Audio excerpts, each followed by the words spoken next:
Number 66 at guard, Bob Wales, 5'11", he's 200, and he too is a senior. As you can see, lots of strength up front for the Plainsmen. The center is number 55, Ken Allen.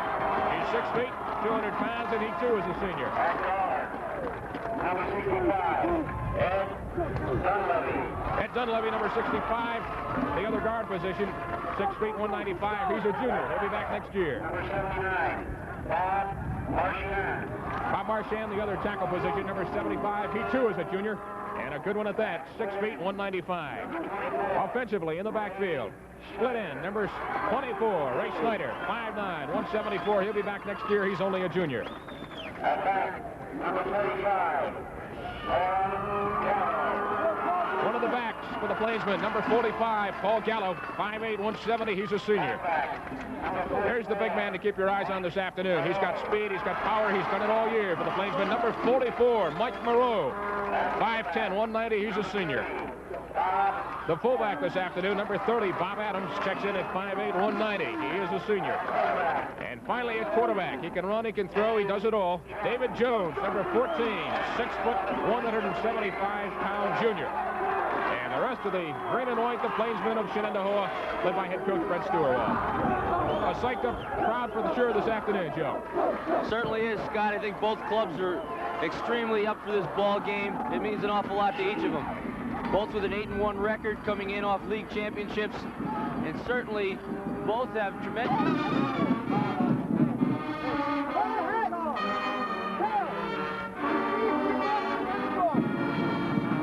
Aubrey Hayes is our last official. Shenendehowa will receive. They have won the toss. Amsterdam will kick off and defend the goal to our right. Joe already set you straight on your deep men for Shenendehowa. They will receive. They are in green and white. Will be to your left. Bob Bartoon set to kick off for Amsterdam. And we're underway. The 1979 Class A Section 2 High School Championship. This is Snyder, and he brings it back up across the 25-yard line. Scott, there's a flag down on the play.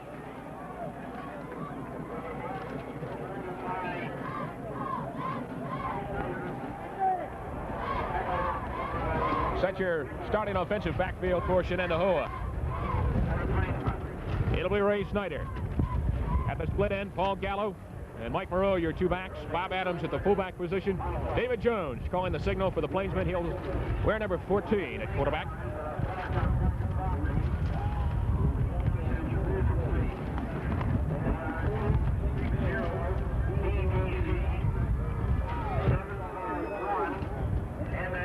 It's a personal foul against Shenendehowa, blocking below the waist on a kick return. On any of the special teams, you're not allowed to block below the waist in high school football. Back to pass is Jones on the first play from scrimmage. That was intended for Joe Gomes, number 87. Covering on the play was Francisco and Greg Weil for Amsterdam. Take a look at your offensive line for Shenendehowa. Defensively at tight end, Joe Gomes at Hamilton, Bob Wales, Kenny Allen, Dunleavy, and finally tackle Bob Marchand. Amsterdam lines up in a 4-4 defense. This is their standard defensive look. Second back through. Glenn Sylvia, number 34, picks up maybe 2. Tackle on the play by Tom Katina, number 51. He's a sophomore. Defensive tackle, 5'11", 195 pounds. Sylvia has taken a lot of the slack off in the latter portion of the season off Mike Moreau, their big gun. He's number 44. And this season over the 1,000-yard mark in rushing. They have a slot eye look. Here's a draw play to Moreau. Moreau with a pickup of maybe 2. It'll bring up a 4th down situation. And for the first time this afternoon, the Plainsmen forced to punt. Tackle on the play that time by Rob Davies, the inside linebacker. He's a 5'11", 165-pound senior.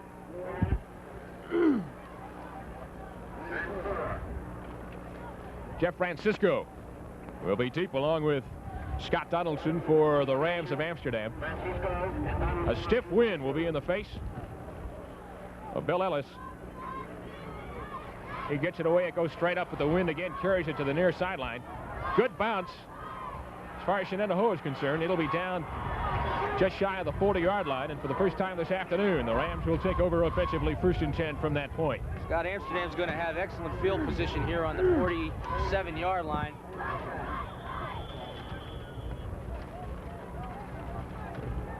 Pardon me, make that the 43-yard line. And no mic at all. It's terrible. It's nothing. Got it now. Amsterdam runs a split back offense, a veer look. He's got twins to the top of the screen.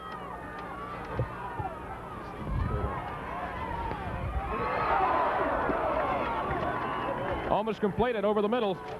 Number 12. And they have made some changes on our roster.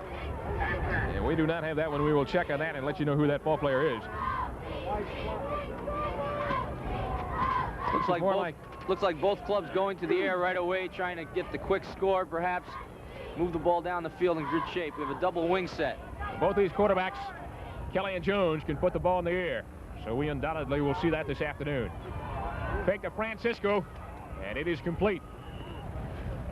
There's excellent play action that time. Donaldson on the reception. We had a counter trap fake off of the dive fake first. A roll back to the left side by Kelly, and Kelly hit Donaldson. Threw the ball a little bit low. Donaldson made a great catch. Offensive line for Amsterdam: Caruso, Kelly, Banowski, Zushkin, and Camacho. 3rd and about 4. Give us to Francisco, and he's going to be stacked up short of the first down. Gets up maybe to the, I will call it roughly the 35-yard line, but that's going to be about it. So that'll bring up a 3rd or a 4th and about 2. Tackle on the play that time was by number 75, defensive tackle Ed Hamilton. He's a 6'3", 230-pound senior. He stuffed up the middle really well that time, and Shenendehowa counterparts also helped him out. This could be a good move by Amsterdam, trying to put Shenendehowa deep in the hole here with a punt. Snyder, the lone safety, deep for Shenendehowa. Lots of time for the kick. Gets away a bad kick, but it takes a good hop as far as Amsterdam's concerned, and Snyder fields it, gets away 1 tackle or 2 tackler, and he'll be brought down about the 12-yard line. Tackled by Francisco. I'll tell you, Scott, I don't think that was a bad kick. I think he intentionally kicked that short, trying to get a couple of short bounces before it went in the end zone, hoping that they could pin them deep in their own territory. Good point. He did have the wind to his back, and probably had he gotten it up in the air, it would have drifted into the end zone and been brought back onto the 20. Instead, they will take over 1st and 10 at about the 17-yard line.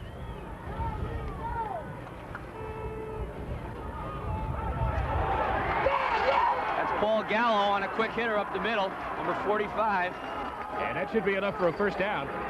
Indeed it is. So the first down of the afternoon, chalked up by the Plainsmen of Shenendehowa. 8:30 left, first quarter, no score. Coming to you live from Mount Pleasant High School. At this point, feels more like Lake Placid, New York. In the middle of February, it is chilly and windy. Jones brings him up to the line. It'll be 1st and 10 for the green. With a power eye look. Amsterdam's got a blitz on with their safety. They were caught in the blitz. Number 41, Dominic Paluzzo, coming up, blitzing on the left side, and they ran a quick hitter up the middle. Number 45, Paul Gallo, your running back. This is one of the things that Amsterdam has done very well all year. They've tried to gamble on 1st and 2nd down and bring their safety up in a couple of blitzing situations, and have come up with some big plays early in the series. 2nd down, about 4.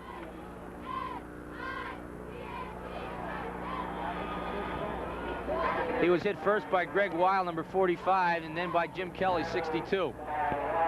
Mike Moreau with a gain of, we'll call it 1.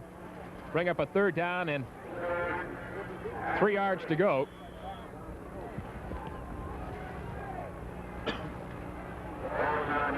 I would look for some type of a power play here. Look for a quick count. Give us to number 34. That's Glenn Sylvia. It appears that he does have the first down. Shenendehowa trying to capitalize on a quick count, trying to catch Amsterdam off guard. They went with a Off-tackle power blast with Sylvia, carrying the ball with 2 lead blockers. And he picked up just enough for the first down. Second first down of the afternoon for the green and white. And they now have the ball just shy of their own 35-yard line, 1st and 10. This is Moreau. And he's going to be stacked up short of the line of scrimmage, or maybe gets back just to the line of scrimmage. That was a great job by Scott Donaldson that time, number 33. Fought off the lead blocker, fought to the outside, and stayed on there to make the tackle on Moreau. You don't want to let Moreau get to the outside on you because he's got excellent speed. Great deal of concern, Joe, that Amsterdam, although they are lacking in size compared to Shenendehowa, they might tire in the late going, but right now they look strong and certainly have stopped the big man, Mike Moreau.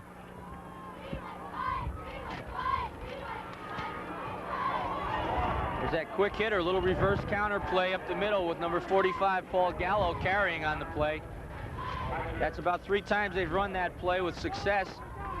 It's a pickup of about 5 on the play.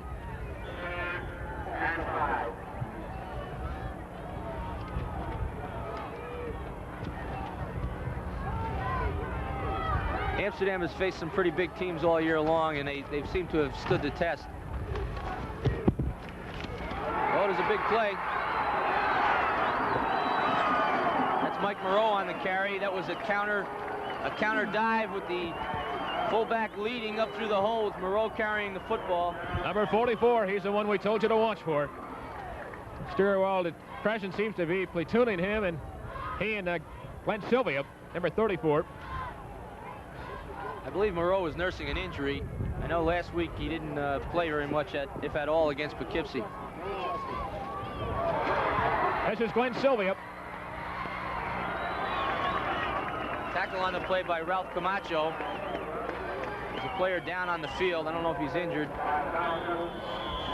One of the top defensive players as far as Brett Stewart is concerned, offensively or defensively, is Ed Hamilton. As a matter of fact, he told me earlier in the week he's a good prospect for a Division I college football team when he graduates from Shenendehowa. And we asked him earlier this week if there was any pressure in a game like this. This is the first time Shenendehowa has ever been in the 10th game, and it would really be nice to win it because, you know, there is a lot of pressure for us to win it, representing the Suburban Council and also the school. Number 75 from Shenendehowa, Ed Hamilton.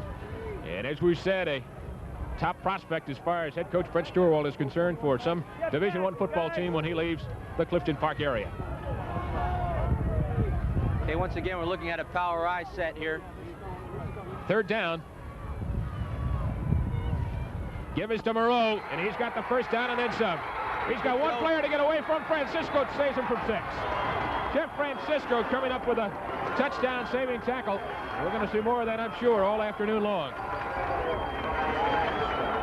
Mike Moreau, number 44, Shenendehowa tailback, and he's a little upset at himself that he couldn't break it by Francisco. Well, he broke a couple of tackles at the line, Scott, and he made a great move at the line, also to sift up the field, and nearly broke it. He did that once against Columbia, did it against Guilderland. Dorico coming out to take a timeout at this particular time, I think doing the right thing, trying to settle down his Amsterdam defensive team. They've given up a couple of big plays that has kept Shenendehowa alive here on some critical 3rd down situations when, if they could have held, perhaps they might have gotten the ball back. For those of you seeing your first high school football game of the year, you'll notice that both coaches are on the field with the ball players. That is a new rule here in Section 2 football here in 1979, and indeed long overdue. Of course, they do that in Pop Warner and some of the lower grade football programs throughout Section 2, but that is a new rule this year, that during the timeouts, the coaches can go on the field with the ball players. Mike Moreau, the gentleman that you just saw break that last run earlier this week, we also asked him what this game means to him. It's our last game for the seniors on the team, and it's the last game of the season, so after going 9 games, this is the 10th game. We really would like to win a game like this.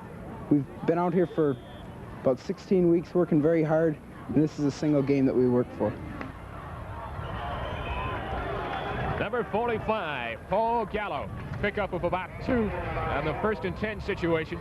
Again, Jones in a reverse pivot, a quick hitter to Gallo, who is the blocking back. right up between the center guard gap. He's hitting the hole quickly, and he picked up about 4 that time. For those of you home in your confines of your living room enjoying today's ball game, I have just been informed the wind chill factor here is -2, and it feels like about -22 as we watch Mike Moreau with another big gainer, maybe 5 or 6 on the plate. Scott, Shenendehowa's offensive line and their 2 blocking backs that time really dominated. They blew out the Amsterdam defensive side. It looks to me right now that Shenendehowa is a bit too strong for Amsterdam's defense. They're coming off the ball extremely well. Up front, they outweigh him by about 30, 40 pounds. And another maybe 2 or 3 inches in height. And that indeed is a big difference. First down, Shenendehowa. Ball on the 15. Give again is to Moreau, number 44, and he's inside the 10-yard line. He's stacked up by Greg Weil on the play, number 45.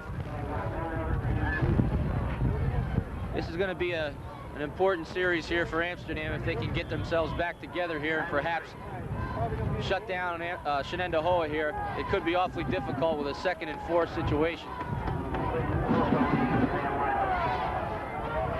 David Jones at quarterback.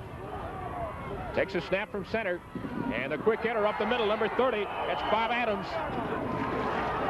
Tackle on the play by Jim Kelly, 62. So that'll bring up a 1st and goal situation. Shenendehowa with the ball on the Ram 2-yard line. 2:28 and counting. First quarter action, no score. Coming to you live from Mount Pleasant High School. Well, Scott, I don't think we have to think too much about what we're going to see here. I believe it's going to be some type of a power on a quick set. Give us to number 44, Mike Moreau in for 6. 2:14 left.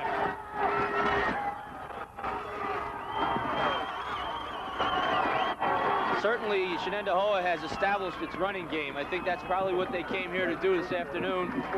Behind Moreau and Sylvia, along with Paul Gallo, and the blocking of Bob Adams and a couple of short bursts by Adams, they've really dominated Amsterdam on this particular series.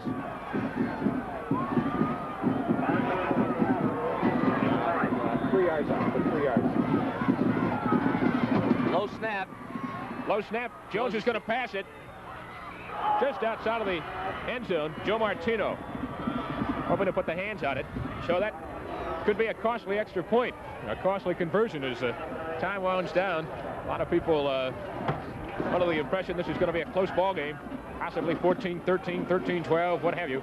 So those conversions all important at this point. 2:14 left. First quarter action. Shenendehowa taking their 2nd possession. Some 85 yards. Mike Moreau going in for the final 3 yards and the 6-point play. I think Amsterdam is going to have to open up just a little bit. They have utilized a lot of screens and draws in the past this season, and with a large degree of success. I think they're going to have to come out with some of those things right now in order to get a consistent drive alive and get on the board and make this a ball game once again.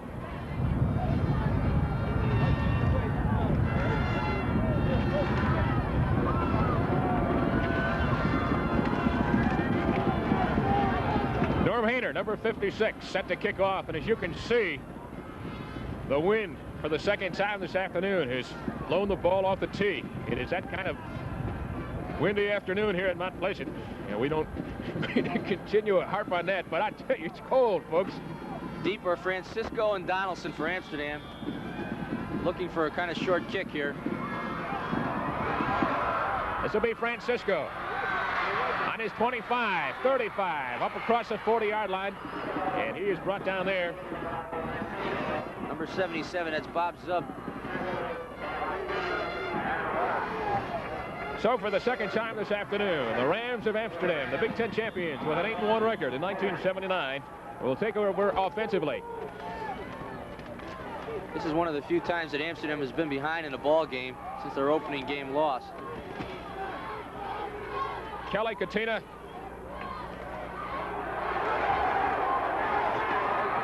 Look at this. Donaldson breaks through the pack. It looks like he's been stacked up for a possible loss. And number 33, Scott Donaldson, comes out of nowhere and picks up a big 1st down. You'll see it again on the replay.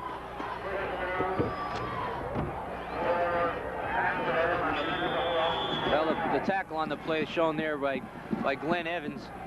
Just take our word for it, folks. It was a good one. Donaldson was stacked up at the line, and he just kept his feet moving. He was able to spin off and pick up about 10 more yards. Kelly on the handoff to Francisco, and he is hit immediately. That's Bill O'Day, number 92, defensive tackle. He's 6'4", 205. He really put the wood to him, so to speak. Second down, no gain on the play. Rams trail by 6. Ball just inside the 50-yard line in Shenendehowa territory. As we wind down here, first quarter action, 1:10 and counting.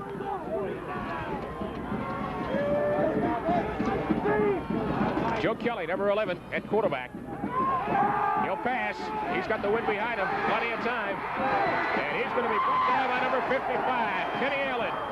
Loss of about 10 on the play. Kenny Allen broke through.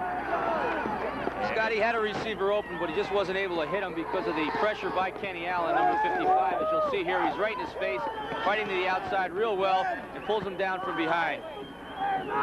Joe just could not get the ball off. He did have a receiver open over the middle. Looked like he had all kinds of time as that play got underway. But Kenny Allen broke through and brought him down for the big quarterback sack. The first of the afternoon, a loss of 10. It'll be stacked up again. Shenendehowa fired up. There's a reverse play with Chuck Caruso carrying. 3 ball players in on the tackle for Shenendehowa. Most notably 77, Bobby Zub, along with 92, Bill O'Day. 4th and 26, Joe. And the ball is way back in the 35-yard line of the Rams, and they will be forced to punt. Unfortunately, the first quarter has ended, and they will have to punt into the wind when they come back. But we'll be back right after this. Right now you stand. Shenendehowa 6, Amsterdam nothing. The end of the first quarter here, live from Mount Pleasant.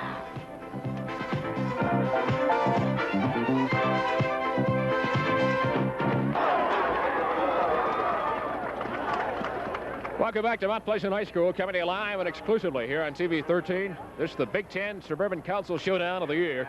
The 1979 Class A Mini Super Bowl here in Section 2. The winner today wins it all. Championship for 1979, Amsterdam trailing by 6 now as we open the second quarter. Shenendehowa in the green and white on the right of your screen. And Amsterdam had lined up for the punt. It was a procedure penalty which cost them 5 yards. They're now back on their 30-yard line here. Joe Kelly's going to punt. He's got a 37-yard average this year, Scott. And it is almost blocked. It'll be fielded by Snyder. No, he's going to let it go, and Amsterdam gets a good bounce out of it. It'll roll all the way back inside the 25-yard line, close to the 20. So it looked like might be a block punt and excellent field position for Shenendehowa. It suddenly turns into good field position for the Amsterdam Rams. I don't know if our viewers could see it, but Joe Kelly was hit on the play, the punter. However, the official gave a signal indicating that the ball had been tipped. And if the ball is tipped, the punter is free game to be hit. It'll be 1st and 10 for the Shenendehowa Plainsmen. On their last possession, they took it 85 yards and in for 6. Mike Moreau in for the final 3. The conversion no good. At quarterback, this is Jones, and the handoff to Sylvia. And he is stacked up immediately. There's a flag down on the play, Scott.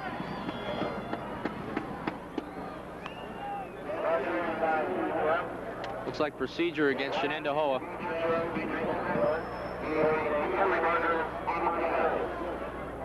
The penalty is against Shenendehowa.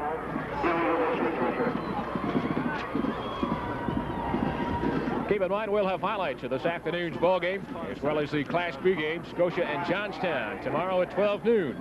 Our final show of the 79 season on Capital Land Football Review. And as always, we certainly hope you will join us at that time. We will also pick our player and team of the week and player and team of the year in each league throughout Section 2. Slot I, we got a sprint out. Jones back to pass. He's got Gallo open. No, almost picked off over the center. It's Dominic Peluso, number 41. Peluso's got 7 interceptions on the year. It was all Big Ten first team safety. Team leader in 79 with 7 interceptions.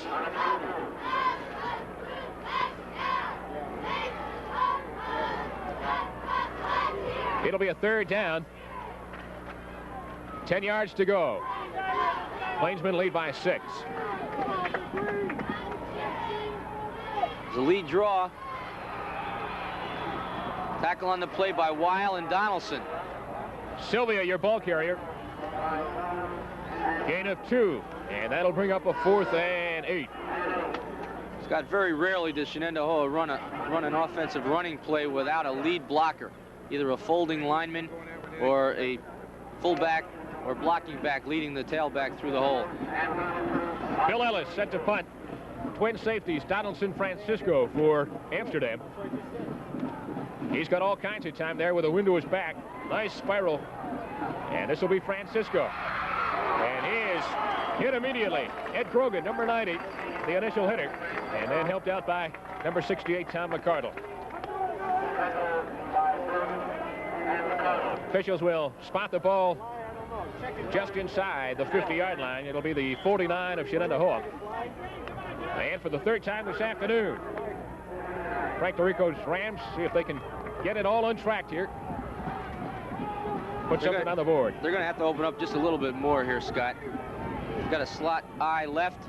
It's a toss sweep coming outside. Francisco breaks a couple of tacklers and picks up maybe 2.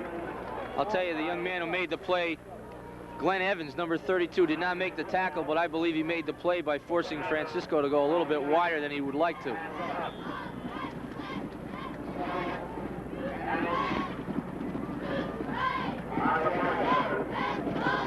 NFL on CBS and TV 13 tomorrow afternoon. Following the NFL today at 4 o'clock. It'll be the Giants live from Tampa Bay. 2nd and 8. Francisco again. And he picks up maybe 2 more. There was a little counter trap play inside with a pulling guard. Guard came across the back of the center and tried to trap the defensive tackle. They stuffed it up pretty well. Gain of 3 on that last play. We'll make it 3rd and 5.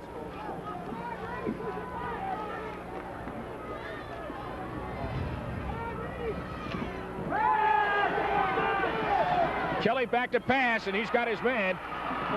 That looks like a first down. I'll tell you, that ball was thrown right on the money. There were 2 defenders on either side of Donaldson, and Kelly threaded the needle in there perfectly. Donaldson hung onto the ball really well. Picks up the first down by about 12 inches. So that's the first one of the afternoon for Amsterdam. And they now have the ball 1st and 10 at the Shenendehowa 38. Keep in mind the wind against Kelly. So he's going to have his problems if he goes more than maybe 10 or 12 yards. Donaldson, the first man through. Gain of maybe 1 or 2.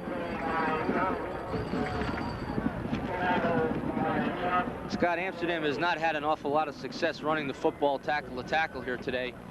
It appears that Shenendehowa's size and physical strength has just been a bit too much for the smaller offensive linemen that Amsterdam have. Well, as we said at the top of the show, Joe, most of the Shenendehowa linesmen defensively checking in at about 210 to 220. A couple of fellas even 230. Got a screen play to Francisco. Oh, what a super play by Glenn Evans. Did an excellent job. He fought off the block of the offensive tackle who had pulled on the play. Francisco was nailed immediately at the line. Earlier this week, behind the line. I'm sorry, Joe. Earlier this week, we talked to Francisco. We were up in Amsterdam and asked him what this game meant to him. First, this game is very important to us. We have 2/3 of this team is seniors, and could be the last time we all put on a uniform, and we want to go out and make a good showing in front of the whole Capital District. We're representing not only the Amsterdam, the city, but the Big Ten League, and we want to make a good showing against Suburban Council. We haven't gotten to see any Suburban Council, or we don't play any teams in Suburban Council, but we're looking for a real tough game from Shenendehowa. But I think we can beat them. You could see the 3rd down pass from Kelly to Katina. Again, he tried to go more than 10 or 12 yards, and it just fluttered up in the air too long, and it's just too darn windy, to put it bluntly, to try and pass any more than maybe a screen pass or a quick slant over the middle. So that'll bring up a 4th down for Amsterdam. Snyder, single safety for Shenendehowa. He'll have a chance to field it. Picks it up on his own 7. And he's going to be stacked up at about the 10-yard line. What a super job of covering by Amsterdam that time. Francisco was the first man down on the play, followed by Camacho and Ziskin. So for the first time here in the second quarter, the Plainsmen of Shenendehowa leading 6-0, 7:16 to be played here in the first half. Will have the ball deep in their own territory. It is spotted on the 11. Keep in mind, the last time they took it 85 yards from their own 15. And that is how we stand at 6-0. This is Mike Moreau. Pickup of maybe 2. That was 51 for Amsterdam on the play. The sophomore, Tommy Katina, along with 33, Scott Donaldson. It looked as though Moreau had some blockers in front of him, and Katina sifted through the blockers from behind and made the tackle on Moreau.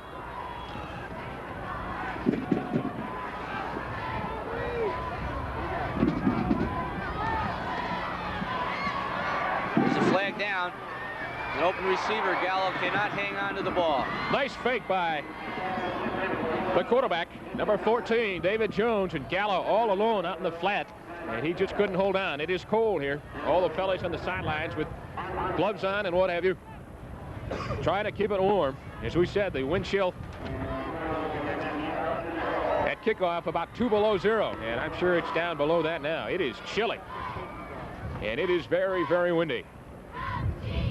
Second down and 8.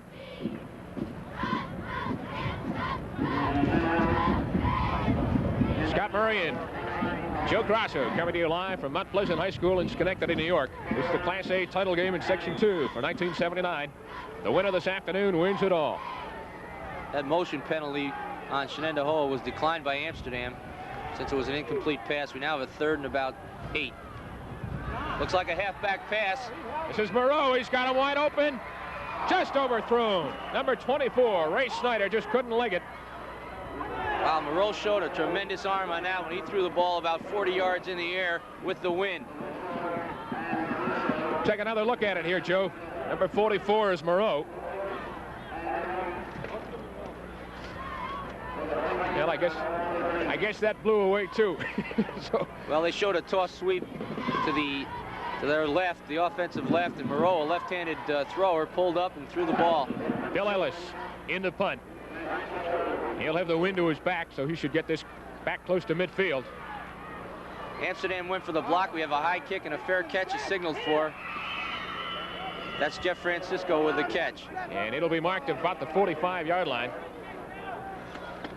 Good punt from number 8, Bill Ellis. He's a senior.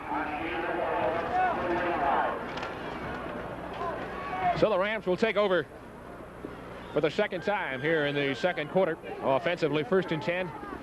And they pick up 5 yards on the exchange of the ball. 6:13 left, first half action.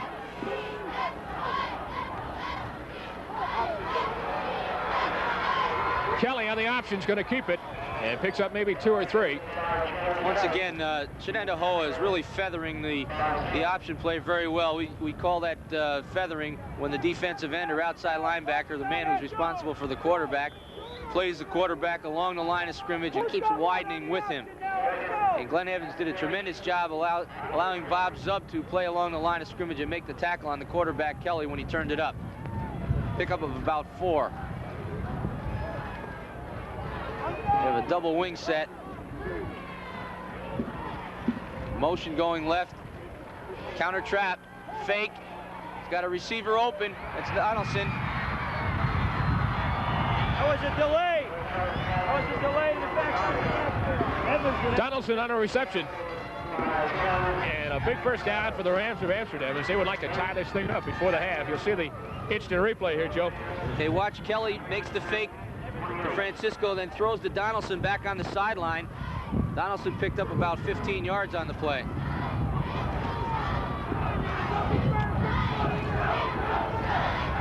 First and 10, Amsterdam. We have a toss sweep. This is Francisco. Oh, I'll tell you, number 87, that's Joe Gomes. He played that extremely well. And we've got a loss of maybe 1 or 2 on that play. Gomes, the outside linebacker, fought to the outside, kept outside leverage on the football.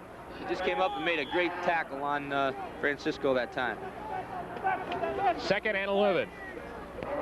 as the sun tries to peek through here in Schenectady. A windy, chilly day. This is the Big Ten Suburban Council Championship in Section 2. Class A title game. Kelly back to pass over the middle. Intended for Joe Martino. Check that. John Katina. That ball got away from him just a little bit. He did have him open, slanting across the middle. And if he would have pumped it in there and faked it, pulled it back, he had Francisco on the sideline. He just had beaten the cornerback to the sideline. David! 3rd and 11. Favor the wide receiver side. Slide to the wide receiver side. A little bit right. Shenendehowa is playing a rover defense, as you'll see here. 44 Moreau going to the strength. There's a play action fake again. This is Donaldson. Donaldson could go all the way. That pass was intended for number 84, David Haig. And Donaldson just come out of nowhere, as you'll watch on your screen here on the instant replay. Donaldson takes it right out of his hands and goes all the way for 6 to tie it up. Let's watch the play action here. We've got a counter fake. Kelly throws the ball, and Donaldson came across the field underneath coverage and caught the ball, went down the sideline for the score. Amsterdam has done this all year with their passing game on the underneath the cross. Bob Bartone in to attempt the extra point, and as we said earlier, the missed extra point by Shenendehowa could be costly. He's got the wind in his face. Kick is up, and it is good. So Amsterdam takes a lead of 7-6 with 4:19 to be played here in the first half.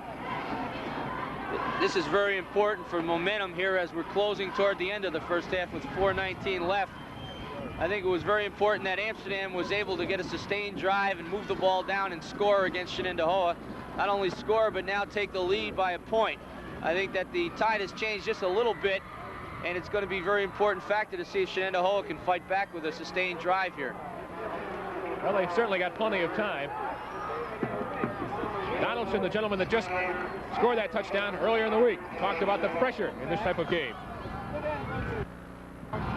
Yeah, there's got to be some more pressure because, you know, we're going against the Suburban Council team. We're representing the Big Ten. And we just got to go out there and give it our all because there's going to be cameras around us and there's going to be a lot of people watching us, and we just want to make a good showing for the Big Ten League. Of course, all the players are going to be up for the game, and I'm sure Shenendehowa is too, and we're just hoping for a real good contest. 4:19 left. And again, Francisco will hold the football on the kicking tee. This will be Bob Bartone kicking off. It is just that windy here at Mount Pleasant, and I mean windy. Into the wind. That's a free football. That's a free football, and Amsterdam could come up with it. Nope, Shenendehowa retains possession. I don't think Cliff Rock was aware of the fact that that was a free football. I think it was number 12, Rock, and he was just kind of let it go. Well, once the ball crosses the 50-yard line in high school football and any football, that's a free ball. And if Amsterdam would have recovered, it would have been their football. Shenendehowa will take over offensively with 4:12 and counting here in the first half. Ball just over the 20-yard line. We'll call it 21 to make it 1st and 10. They look for a quick count here. Snyder, Gallo, Moreau, Adams, and David Jones at quarterback. Your backfield for Shenendehowa, and they are stacked up immediately. Okay, they ran a counter option play that time. They faked to Gallo on the counter dive play, and Jones came outside looking to pitch the ball on the option, and Scott Donaldson was right there to make the play. Ray Snyder stacked up, and it's a loss of 1 on the play.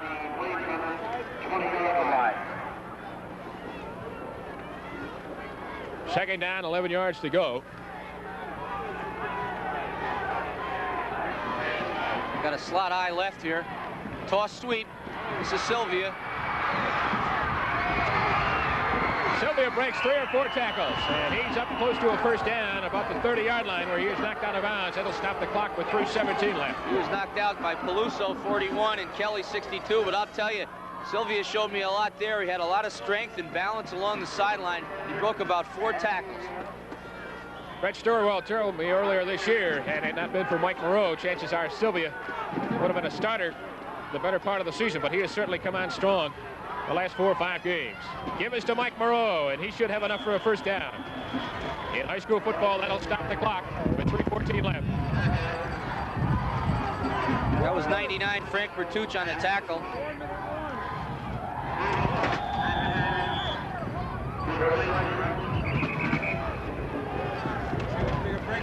4-minute warning.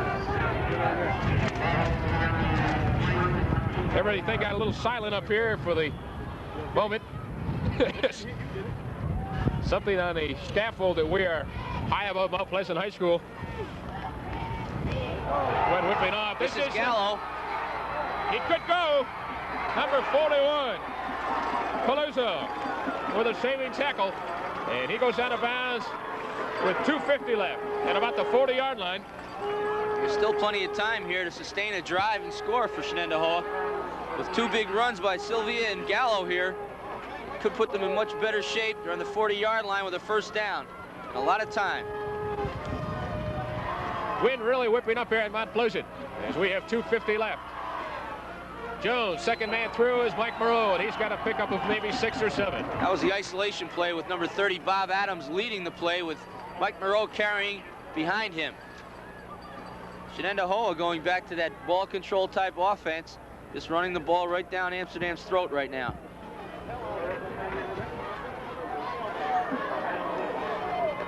.230 and counting. David Jones brings the green and white up. Quick hitter, number 45. That's Paul Gallo, and he should have enough for a first down. We've got an official timeout as they unstack them and maybe check it with a measurement. They're going to bring the chain gang in and check it out. It's that close.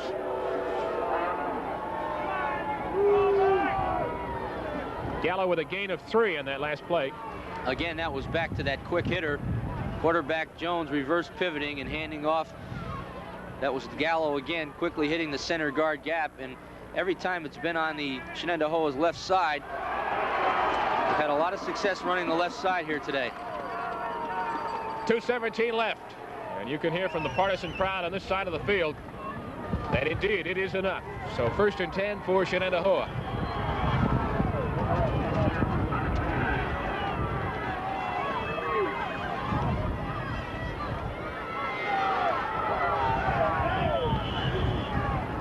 Again, that was Gallo, 45, carrying from the power back position with the fullback and tailback lead blocking in the off tackle area for him. It's a pickup of about 2. Just happened to glance around, Joe, and check out the telephone pole that is right next to us. And I thought, my gosh, that can't be moving. It must be us.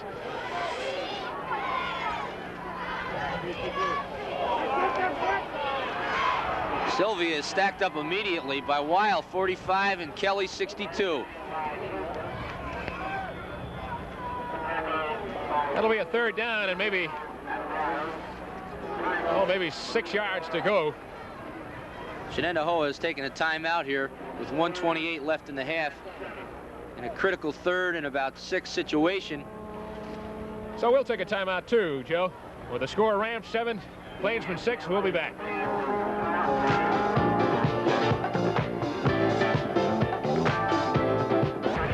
Big 3rd down, 7 yards to go for Shenendehowa. Try and keep this drive going, see if they can put some points on the board. And no, sir. Mike Moreau, the big man all year, stacked up immediately. Number 62, the first hitter, that's Jim Kelly. That was a critical play for Shenendehowa. They used a timeout to try to come up with a fine play that they could pick up 5 or 6 yards to maybe get that first down.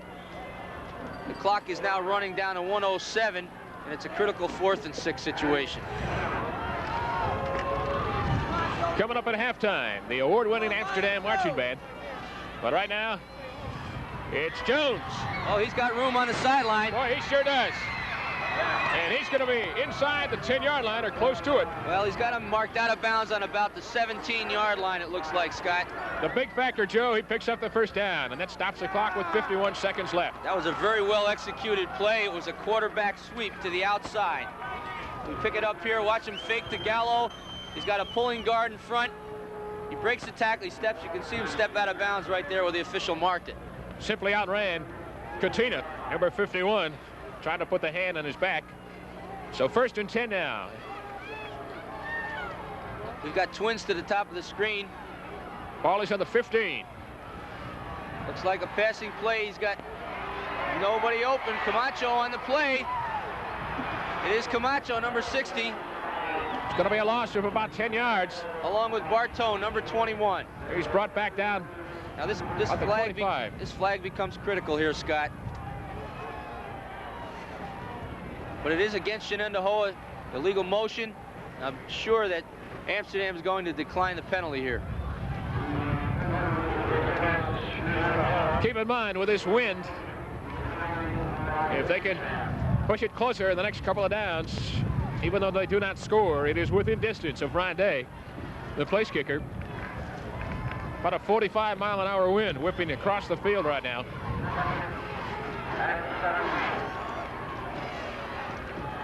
"34 seconds and counting."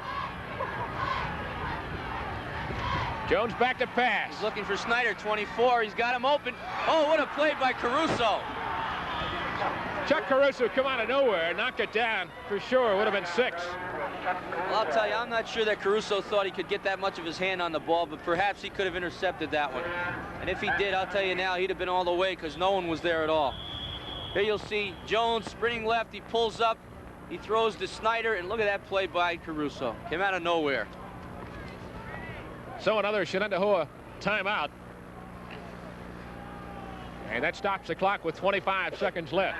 First half. If you've just joined us, we're coming to you from a windy, chilly Mount Pleasant High School. It's connected in New York. This is a Class A title game in Section 2. Amsterdam, the Big Ten champ, up by 1 over the Suburban Council champion Plainsmen of Shenendehowa.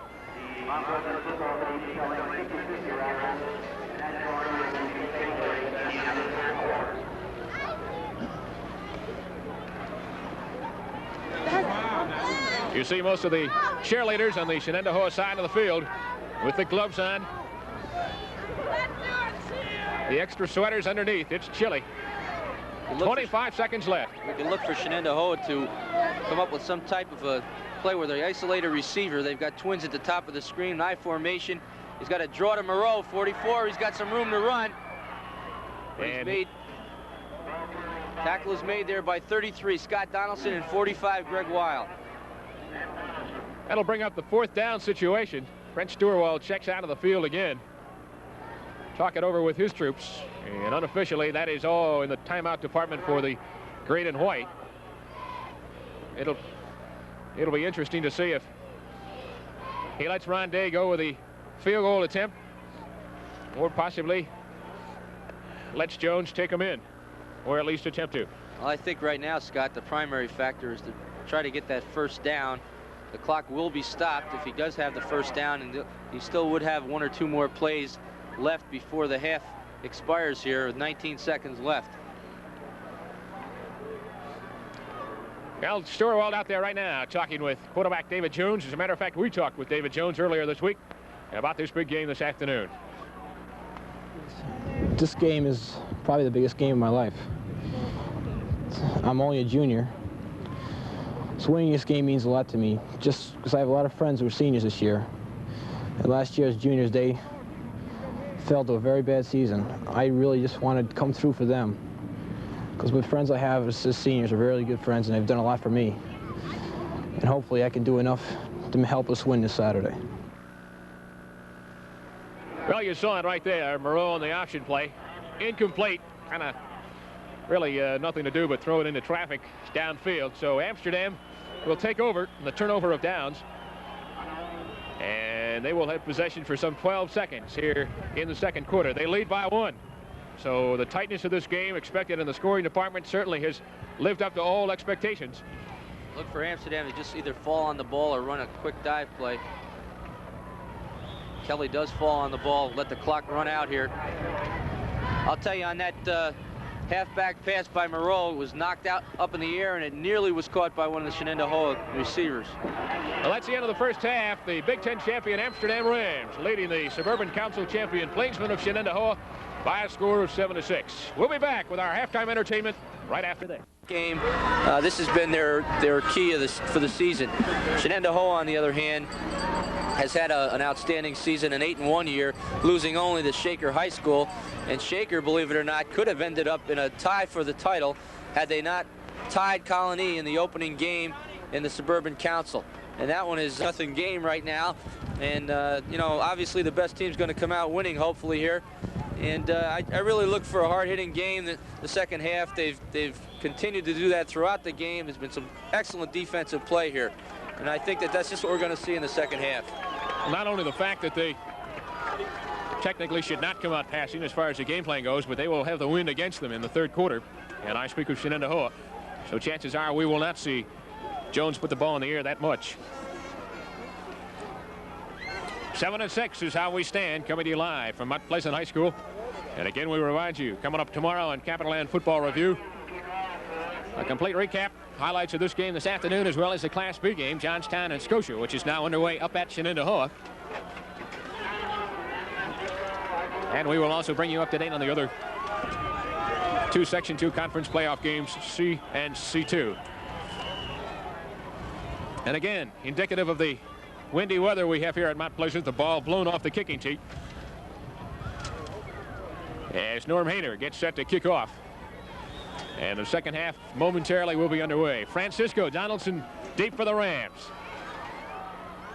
It'll be Donaldson at the 20. And he is hit immediately by Joe Martino after a gain of maybe 5. And we are set for the second half. Plainsmen will take over 1st and 10. Officials spot the ball at about the 28-yard line. I think here we're going to see what type of defensive strategy Brent Stewart is going to go to here now. They've been doing a very good job tackle to tackle. They've given up a little bit in the air. I think he's got to pressure the quarterback just a little bit more. Although I do not believe that Amsterdam's going to come out and throw the football, at least at this particular time.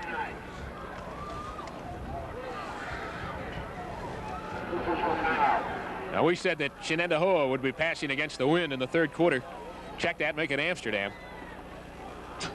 So that means Kelly and company will have the wind to their back in that 4th and final stanza.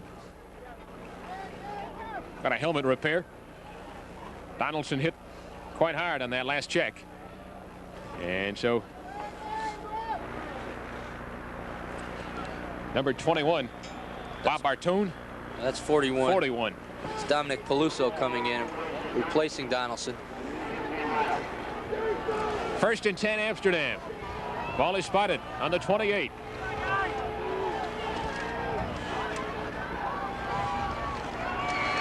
This is Francisco. Francisco literally ran over Joe Gomes, 87, on that play. Set your offensive backfield for Amsterdam. At quarterback, Joe Kelly. He's number 11. Francisco and Donaldson, your two halfbacks. Split end is David Haig, and the halfback, Mike Kuzo, who has not seen all that much action this afternoon as far as carrying the ball. Give us to the second man through. That's Francisco, and he picks up maybe 2 or 3. Again, that's coming back with the off-tackle power play with the fullback lead blocking for Francisco. It's a pretty good pickup and a first down. And this is just what Amsterdam has to do right now, put together a ground control, time-consuming offense, and try to get on the board here. And I'll tell you right now, if they could put another one on the board, it could make it awfully difficult for Shenendehowa to come back to win.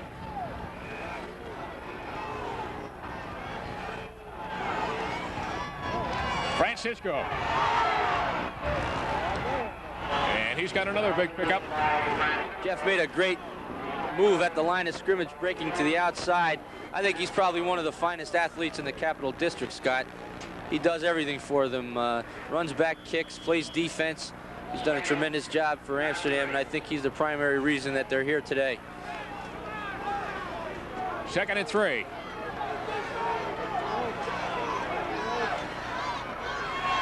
Donaldson, the second man through. He's got another first down. And across the midfield stripe. The Amsterdam offensive line is starting to open up some pretty good holes against the bigger Shenendehowa defensive front. Amsterdam seems to be playing with a lot of confidence and a little bit of poise right now. Shenendehowa with their backs to the wall. They cannot afford to give up another score here. 1st and 10 from the 47. Second man through, Francisco. And he's got another 8 or 9. That's very close to the first down. Amsterdam running at will. Opening minutes here in the second half. And they lead by 1 at 7 and 6.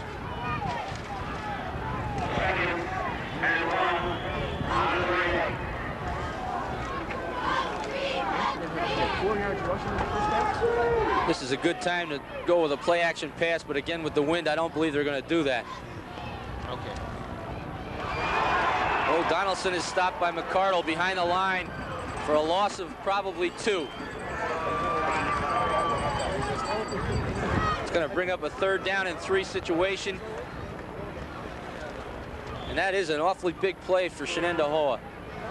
If they're able to stop him now, they could get the ball turned over on a punt. Keep in mind, Shenendehowa with the wind at their back this quarter. 8:40 and counting. And they trail by 1. With a slot eye right. He's going to throw the ball. Kelly back to pass. Going to be picked off. No. 87 Joe Gomes. I'll tell you now, Scott, if he'd have caught that one, it was goodbye, baby, because he was all the way. There was nobody out there with him. He could have gone all the way for a score. Take another look at it, Joe, on our instant replay. Watch Kelly drop back, straight drop back. He just lofts the ball, and you can see the wind dive the ball down. Gomes trying to take off towards the other goal line before he hit it on.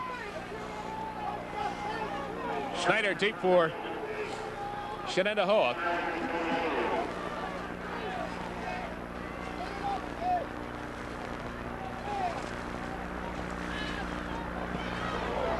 Oh, that's a good boot, but it could go in the end zone. Snyder does handle it on the 3. And he brings it out to about the 16-yard line. Tackled by Francisco once again, and Bill Ziskin, 64. So the Plainsmen will take over 1st and 10 offensively from that point for the first time here in the second half. And as we said, they trail by 1. That missed conversion, although they scored first, went on top first quarter. Mike Moreau from 3 yards out, culminating an 85-yard drive. They trail by 1 right now. It's 7 and 6. We have a power eye. We have Sylvia in there at tailback right now, 34. Sylvia gets the call, and he's up the middle for a gain of about 5. Scott, he really accelerates through that hole. He hits the hole as well as any back I've seen this year. Glenn Sylvia, he's a senior, checks in at 5'10", but he's a big one, 205. And as we said earlier, he has certainly come on for Steuerwald's club the latter portion of the season. 2nd and 5. There's a flag down on the play. And this time it's Mike Moreau. Could be offensive holding. It looks to be against Shenendehowa. Now it looks like it's going to be procedure against Shenendehowa. So the first down will be nullified. And we'll go back undoubtedly to a 2nd and 5. 2nd and 10, check that. Offense. Right guard is not set for a second. 2nd down.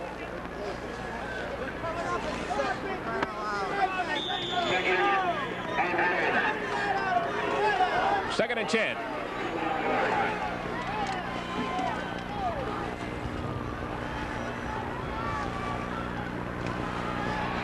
Mike Moreau. Check that, number 45. It's Paul Gallo, your ball carrier. And he picks up maybe 2. That was a counter play. They came back with Gallo behind the lead blocker.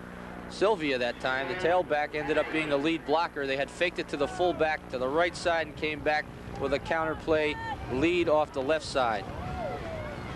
7:14 left, 3rd quarter action. Amsterdam on top by 1. Shenendehowa with the ball, 3rd and 8.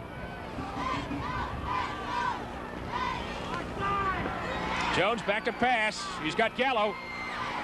It's complete. A It'll heck be of short. a catch. A heck of a catch out there by Gallo. There was good pressure on the play by Ralph Camacho. It'll be short of a first down. So the Plainsmen will have to punt the ball away. It'll be Bill Ellis. And I would imagine once again, Tirico will go with his twin deep men, Francisco and Donaldson.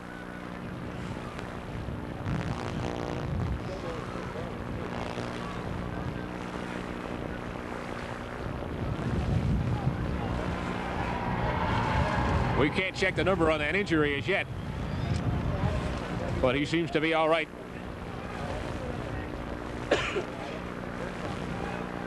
I think it might have been Francisco, because we only see single safety. Now that's Francisco out there. I can't tell if that's 33 or 32 from these. It's 32 deep, Francisco here. It's a very short kick.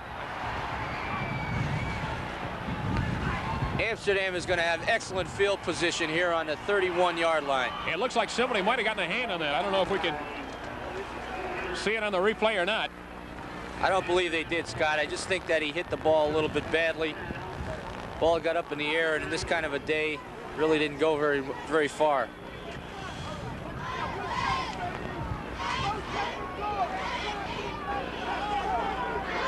You'll see he hits it cleanly. He did have some pressure, though.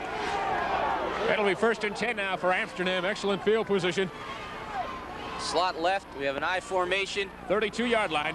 Francisco, the ball carrier, brought down from behind. That's 68, Tom McCardle. McCardle has come up with some excellent plays this afternoon. Several of them for big losses.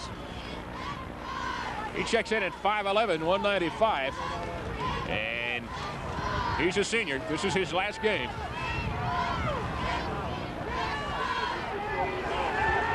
Kelly back to pass. Over the middle, nobody home. Francisco, the intended receiver, but he was way off the mark. Joe Gomes hoping to put his hands on it. It'll go as an incomplete pass and bring up 3rd and 11. 5:37 left, third quarter. I like Amsterdam's offensive strategy, figuring that Shenendehowa thinks they're going to be running the football. They're coming up. They're sending 3 receivers deep and 1 underneath. They went to the underneath man, as they have all afternoon. That man was open, but the ball was just slightly underthrown. Dave Haig, split end, number 84, goes wide left.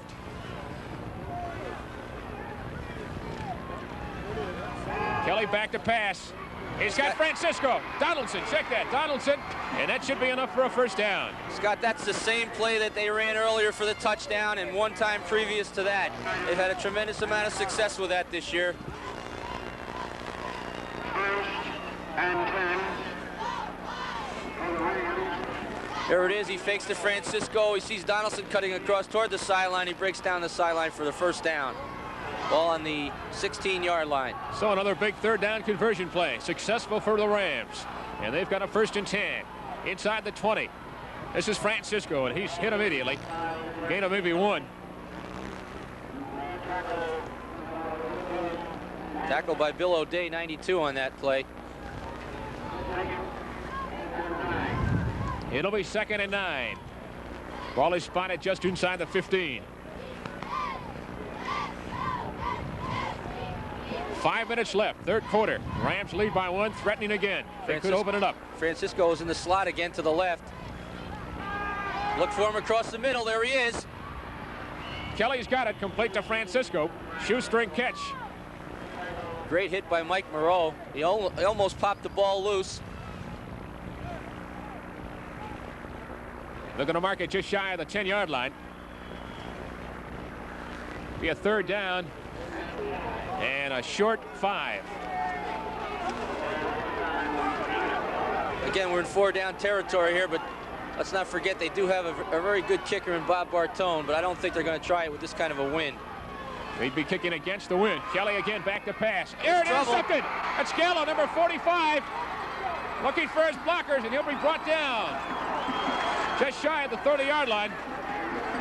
Take another look here, Joe.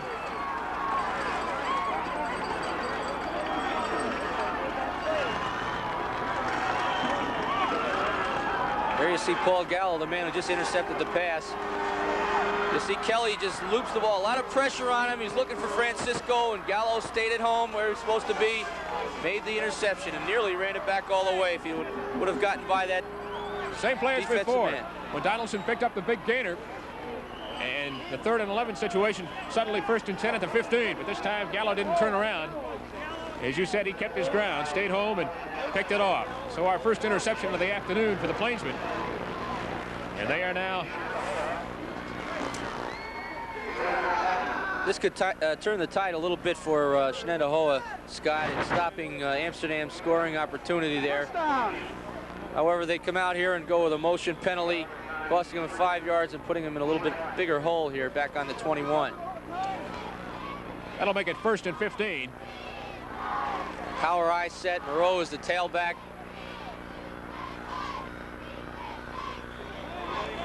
Gallo in motion. And it looks like one of the Rams might have been pulled off sides. The penalty is against. So we've exchanged penalties here, Scott. We're back to a 1st and 10 situation. First down. Come on. Ball's got to be up there. Ball just over the 25. Get the ball up. Jones, Moreau, Gallo, Snyder.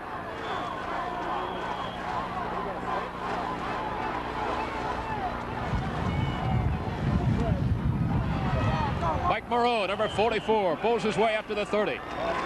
That's Greg Weil, Tom Katina on the play.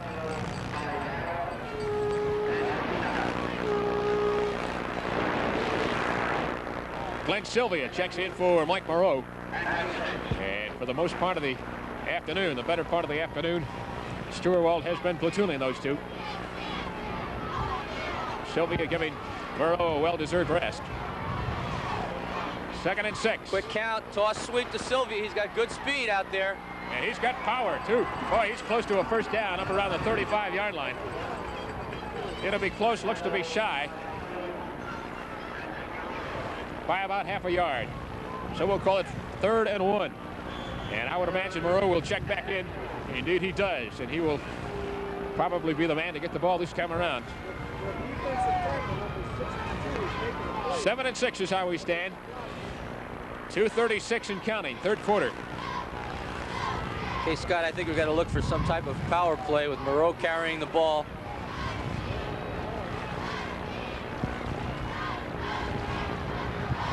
Well, he faked everybody out, including me. This is Jones on the sweep.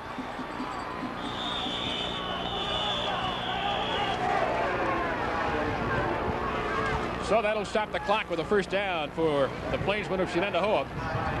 And the ball will be spotted just inside the 40-yard line. That's the same play that Shenendehowa had run earlier in that drive just before the half when Amsterdam did stop them down deep in their own territory. That quarterback sweep off the bootleg. 1st and 10, Shenendehowa. Okay, we have Sylvia off tackle. He breaks it back up inside. Tackled made by 99. That's Frank Bertucci. And 51, Tom Katina. Gain of 5 for Sylvia. It'll be 2nd and 5. Go Green! Snyder checks in for Sylvia. Jones breaks a huddle. It'll be 2nd and 5.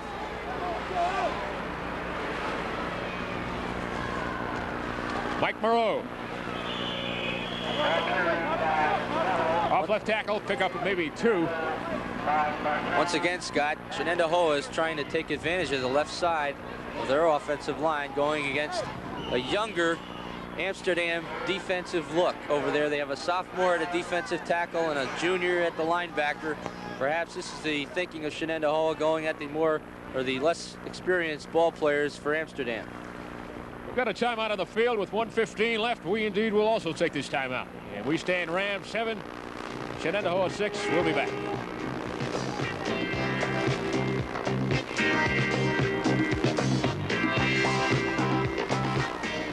Take on the surprising Tampa Bay Buccaneers at present 8-3. The Giants 5-6. Exclusive live coverage right here on TV 13. Kickoff at 4 tomorrow afternoon. The game at hand, Shenendehowa trailing Amsterdam by 1. 3rd and 4. And another big first down for the Plainsmen. That was Paul Gallo on the counter dive play. He really powered up in there. He did it just about by himself. He was stopped back around the line of scrimmage, kept his feet going, ended up making the first down. Here you'll see it. See, Shenendehowa had 2 blockers that were just staying on the blocks and staying on the blocks extremely well. Gallo followed them to the hilt. 1st and 10, just short of the 45. This is Moreau. And he's got a gain of about 4 on the play. Tackled by Kelly, 62. Shenendehowa starting to show some of that spark that they had earlier in the first half. Running the ball to the left side here, right down their throats. Counter dives, off-tackle power plays, taking advantage of the bigger offensive line that they have against a small defensive front for Amsterdam. This will probably be the final play of the 3rd quarter as they give it to Moreau, and he breaks it. Another big first down. Shenendehowa, that'll stop the clock with 12 seconds left with a first down. Moreau broke several tackles on the play, made an exciting run, and nearly broke it. Greg Weil had him by the leg, and I'll tell you, if he could have kicked out of that one, I think he possibly could have broken the last 2 tackles and gone all the way, because Moreau is just a strong runner, as is Sylvia. Sylvia is now checked into the ball game for Moreau. 1st and 10 from the 34. And that is the end of the 3rd quarter. We'll be back with the 4th and final quarter right after this. Amsterdam 7 and Shenendehowa 6. On your left in the green and white, trail by 1. Paul Gallo on the carry off the left side. Okay, Scott, what Amsterdam has done is they've taken out their safety, Dominic Peluso. He's coming back in the ball game now, but on that down, they had taken him out, replaced with number 74, Mike Vinoski. So Mike is a defensive lineman, and they went with a 6'3" defensive look with only 2 secondary men. So they took a little bit of a gamble there, hoping to stop Shenendehowa on the run, as they did. Gain of 2 on the last play by Gallo. It'll be 2nd and 8. We have a sprint out pass. Jones is setting up. And he's got Joe Gomes complete. That should be enough for a first down.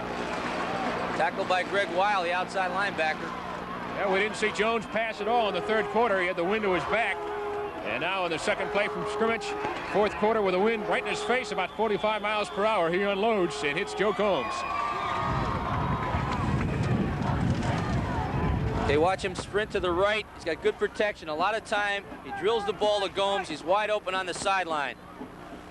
Weil got caught up inside. I think he fell for a little play action fake at the beginning of it. Got an injured Amsterdam football player on the near side of the field. We as yet do not know who it is.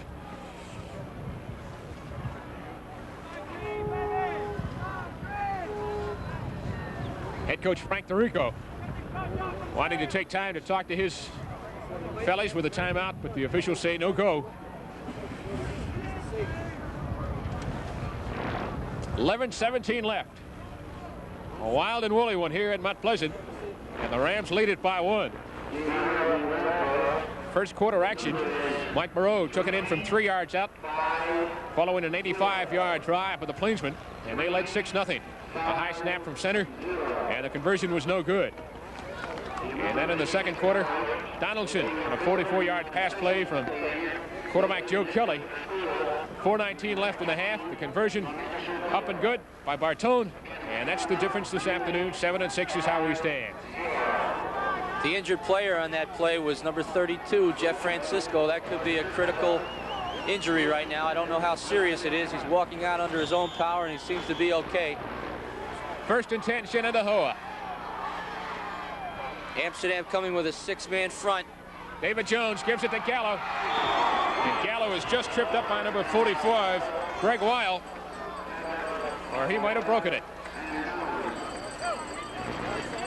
Gallo has done an outstanding job this afternoon in picking up some great short yardage gains for Shenendehowa.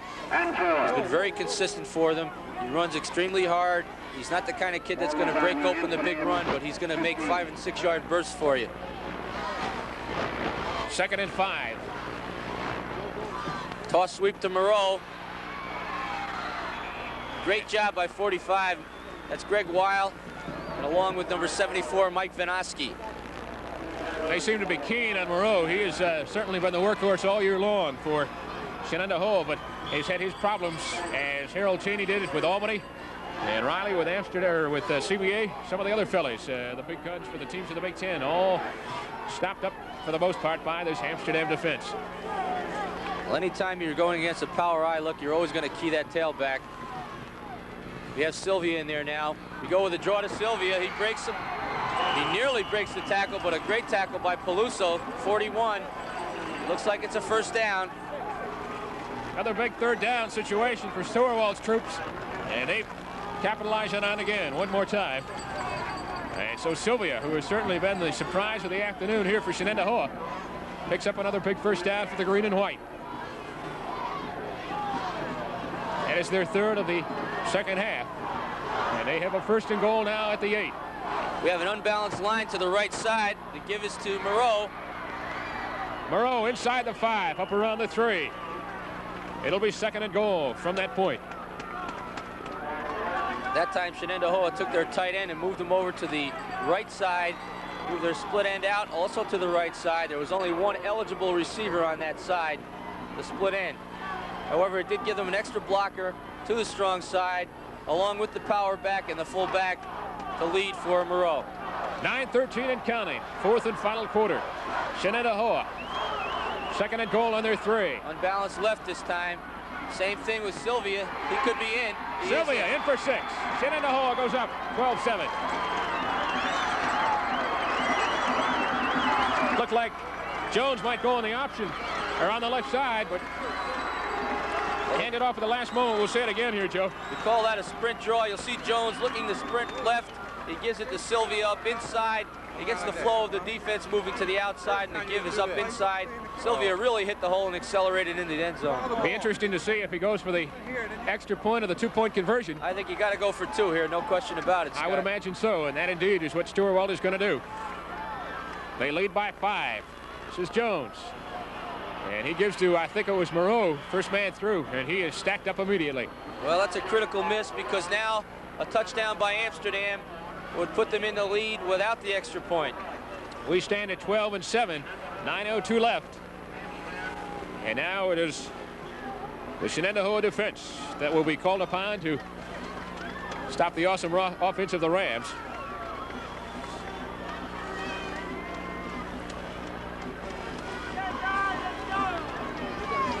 Both these clubs 8-1 coming into this ball game.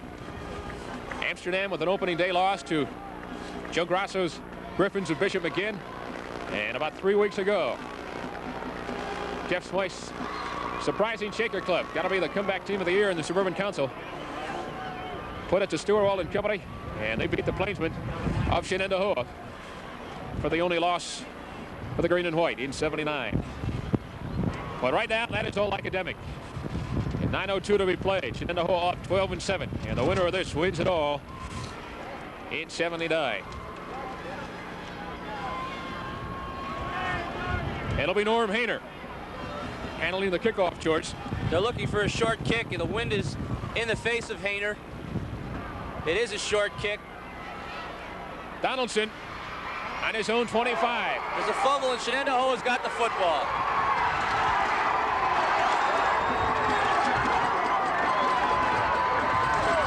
Well, that might be the turnaround. That might be the impetus that Shenendehowa has been looking for all afternoon, as you said, going into the locker room. It was Amsterdam. They were up, they were high. We'll see it again here, Joe. All right, it's Donaldson who's going to be accepting the kick. You'll see it's a short kick. He has to take it on the run. Doesn't really have a good handle on it. He's hit, tripped up, and the ball squirted loose. I think it was Cliff Rock, number 12, that made the, or it might have been Evans. Glenn Evans, number 32, getting a ton of congratulations on the near sideline. So it might have been Evans. I think indeed that's who it was. With good field position on the 40-yard line and only 8:37 on the clock, Shenendehowa merely has to grind it out here. Gallo with the ball, number 45, and he picks up maybe 4. Greg Weil on the tackle, 45. If he didn't trip him up from behind, he might have gone because there was nobody left out there. Gallo, who has been, along with Sylvia, a big surprise here this afternoon as far as taking some of the slack off Moreau, talked to us earlier this afternoon about the big game here today. Well, what this game means to me is a chance for the seniors to redeem themselves from last year after having a losing season. We can come back and show them that Shenendehowa is still on top. 2nd and 5. Fake to Moreau. It'll be Jones on the keeper, and he's got another first down. Up to about the 25. And Shenendehowa at this point doing things at will. You can see the momentum shifting here, Scott. Boy, for sure. Shenendehowa is playing with a tremendous amount of confidence right now. Jones made the fake. He rolled to the left. He had pulling guards in front of him. He made a great cut back upfield, picked up a big gain for them. 1st and 10, 7:30 and counting. Plainsmen lead by 5. This is Mike Moreau, and he's got another big gainer. This could be, well, maybe 9 or 10 on the plate. Amsterdam is in big trouble right here. Shenendehowa is just taking the ball right down the field on him. Already starting with good field position at the 40, now down inside the 20 to the 16-yard line. And Amsterdam's going to take a timeout. And as you see, Frank DeRico in the gold slacks and the purple jacket coming onto the field to talk to his troops from Amsterdam. And as we said earlier, that is one of the new rules in Section 2 football this year. During the timeouts, the head coach is allowed to go out on the field for 1 minute and talk things over with their respective troops. 7-11 is how we stand, 12-7. The Plainsmen scoring just moments ago, and then the costly turnover on the ensuing kickoff. And the Plainsmen now threatening again.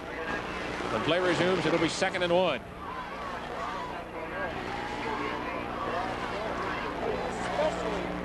Again, we remind you, Bob Weaver and I will have highlights of this game and the Class B game now being played up at Shenendehowa, Johnstown, and Scotia. We'll have highlights of all that action.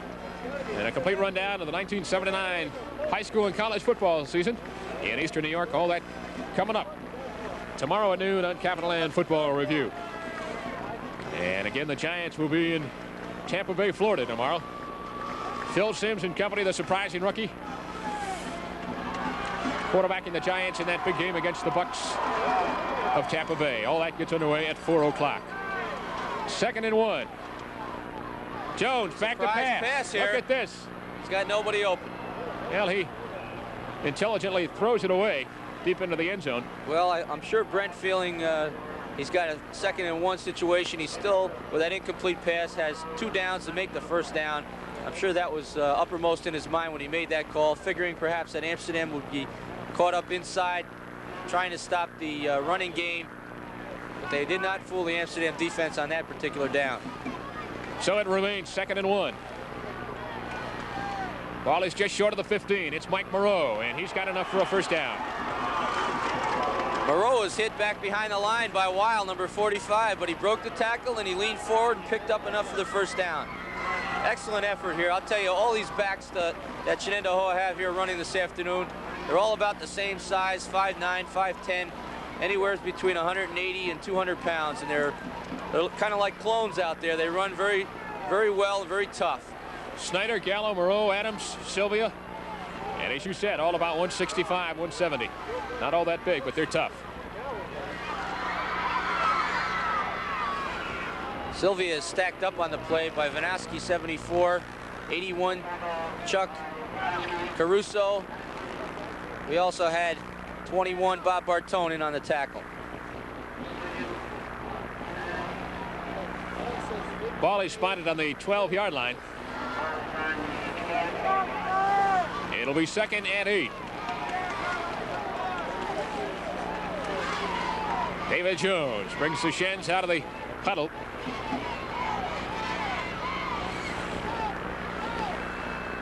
Fumble. On the fumble. And Amsterdam's got the ball. 62, Jim Kelly comes up with the fumble, Scott. Jones never got the snap from center. See it again here, I think, on the instant replay. And you'll see he never gets it. We got a good look at it right here. The ball comes right up into his chest, through his hands. Never had a handle on the football. So it looked to be an academic situation. The Shens all set to march it in and take a commanding lead. Suddenly find themselves only up by 5, and Amsterdam with the ball. They have to go 88 yards here, Scott. They've got 5.5 minutes to do so. It's going to be Francisco around the right side, and he's brought down at about the 15. Gain of about 2. It'll be 2nd and 8. I haven't seen the patented Amsterdam screenplay yet today.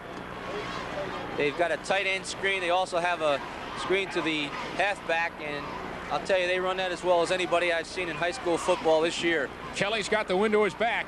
5 minutes left. Here's the draw to Francisco. He's got some room.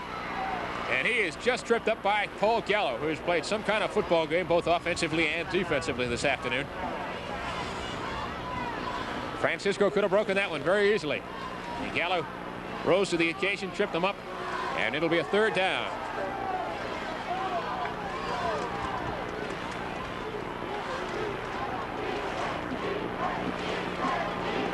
We'll call it 3rd, a short 5.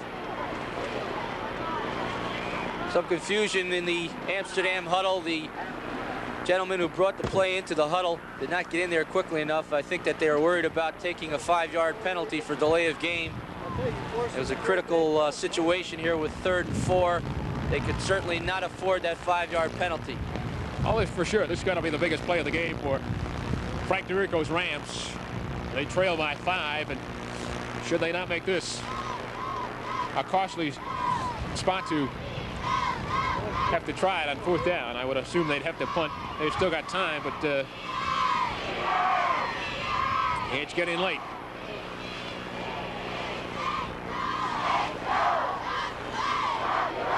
Ambulance.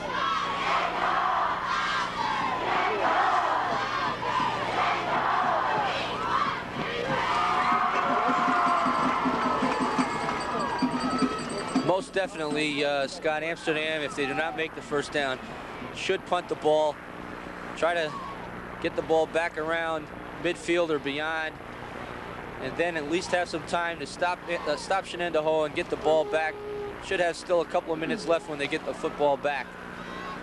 But this is a big play. As you said, perhaps the most critical play of the game for Amsterdam. We have Francisco set in the wing left here. 3rd down, 5 yards to go. Ball is just short of the 20. Kelly back to pass. He's got a man wide open. It's Francisco. Donaldson checked that. It was Donaldson, and I'll tell you, I can't believe they've come back to that play at least 4 times today. Shenendehowa has been unable to stop it. I don't see them recognizing it at all. Both Snyder and Gallo were out there, and I thought they might close it off as they did before when Gallo picked up the interception. But they pulled it again, and it's a big 1st down for the Rams. Ball is just shy of the 30-yard line. 1st and 10.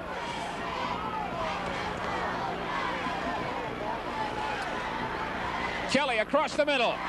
In and out of the hands of number 24, Mike Kuzo, who we have not seen all that much of this afternoon. That was right there in the number, and he just couldn't hold on. It's cold. Could have a lot to do with it. Well, Scott, you know how cold we are up here, and I can imagine that they're pretty cold down there on the field. 4:10 left. Final quarter. Shens lead it by 5. Kelly and company with a 2nd and 10, just shy of the 30. He's got 81, Caruso down the sideline. Oh, what an effort. What an effort. Almost a super catch by Caruso. Chuck Caruso. Fingertips could feel it, just couldn't put the handle on it. And it simply goes as one incomplete pass. Caruso looks like he's injured here. See it again here, Joe, on our replay. You'll see Kelly pump. Caruso had gone out to the sideline and up the field. Made an excellent diving effort. All kinds of time for Kelly. He got great protection in the backfield. Stood right in the pocket, and Caruso, the fella that we are now attending to in the field, talked to us earlier this week about the big game here this afternoon. Well, I feel that both leagues are very strong, and both leagues have some fine teams, but I feel that overall that the Big Ten is just a little bit stronger than the Suburban Council, and I feel that we will give a good showing in the Super Bowl game at Mount Pleasant. But a hot chocolate.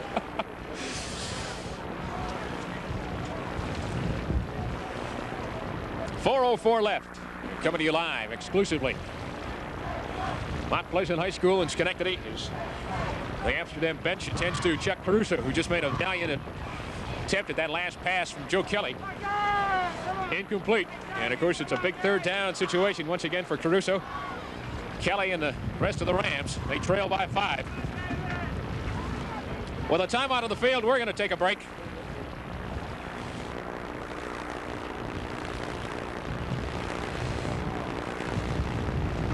Well, they tell us we're going to keep you company right here.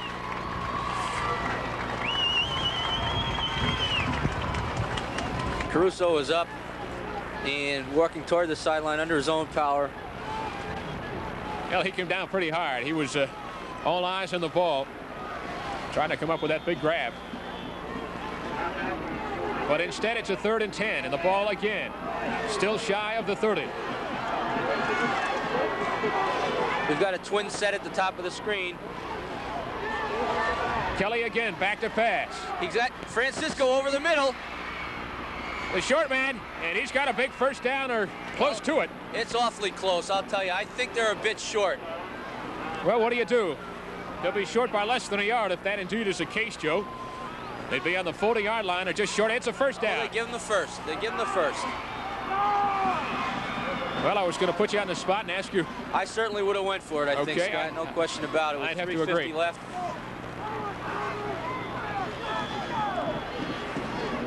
So everybody covered long. Kelly finds Francisco short of the flat and pumps it up there. He picks up the 10 yards. It's 1st and 10, just shy of the 40. Across the middle, number 88. That's 80. I think that's Katina. Yes, it is. John Katina, number 80. Kelly has been a pinpoint passer all season long. He's done an excellent job. Well, the wind at his back here in the final quarter certainly isn't helping or hindering him at all either.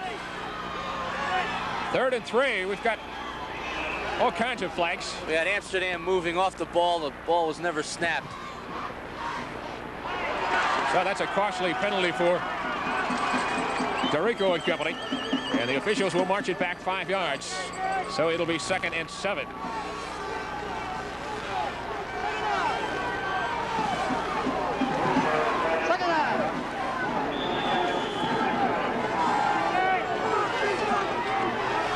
Second and 7. Ball on the 43.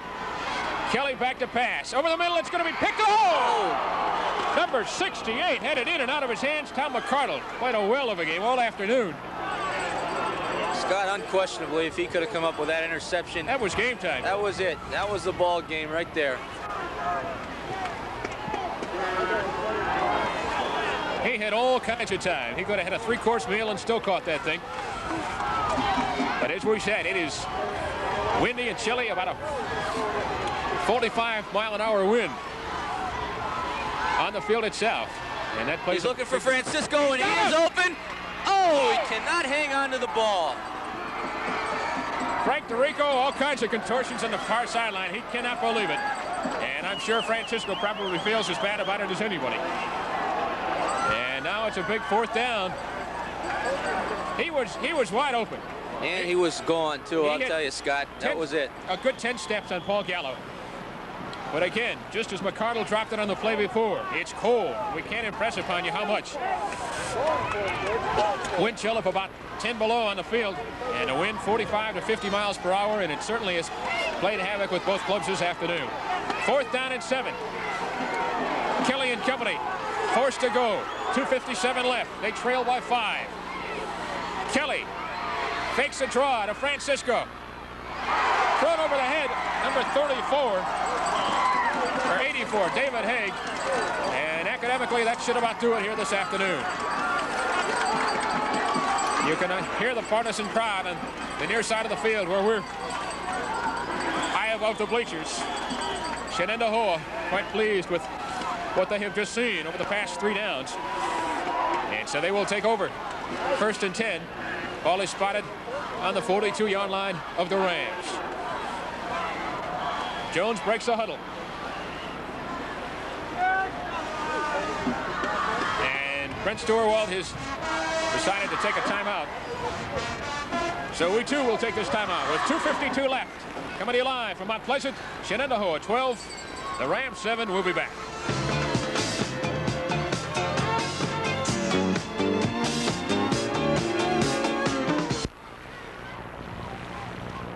Unbalanced line. They give us to Moreau. And Mike Moreau picks up maybe 3. It'll be 2nd and 7. Clock is moving with 2:40. Shenendehowa is going to take as much time as they possibly can now, going in and out of the huddle. Hopefully here to come up with a first down. But in any event, they want that clock to run down as much as possible right here. For head coach Brent Stewart, and the Shenendehowa Plainsmen will return to supremacy in Section 2 football. Should they win this afternoon? In motion, Paul Gallo. They give us to Sylvia around the left side. He breaks 1, 2 tacklers, and he picks up a big first down. He's inside the 30-yard line. Scott, he showed some tremendous speed hitting the corner and turning it upfield. I can't believe that he turned it that quickly.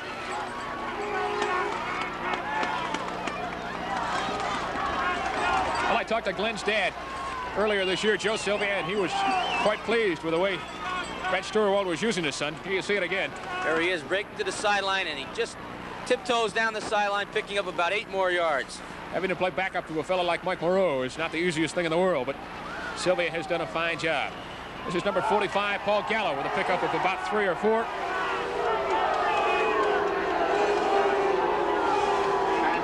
As we continue to count it down with 1:35.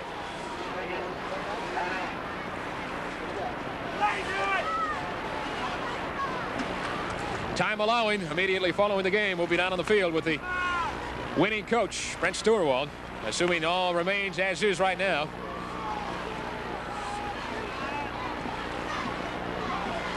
.113. 2nd and 8. Give us to Sylvia. And he again continues to pick up big yardage on the far side of the field. And we're inside a minute. Officially, we have Amsterdam with 1 timeout left, but apparently they're just going to let it run down. I'm really not sure why they're letting it run here, Scott. A little surprised myself, especially with a 3rd and 2.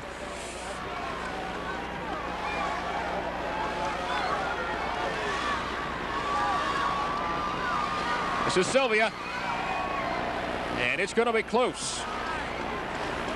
I believe he's a little bit short.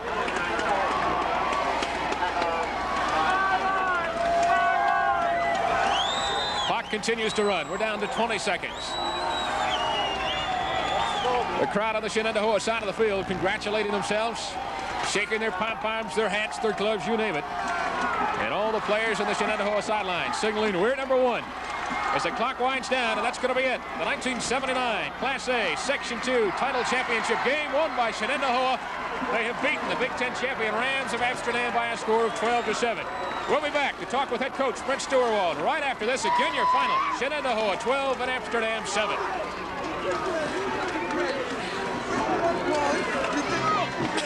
Right down, right?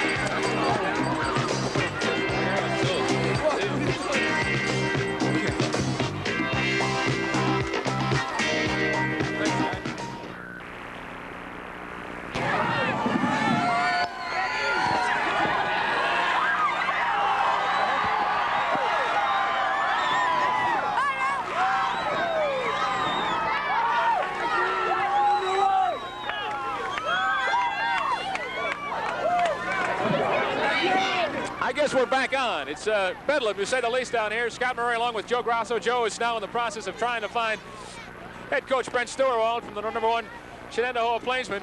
If you just joined us, the score is now 12-7, and here he is. Congratulations, coach. Great game.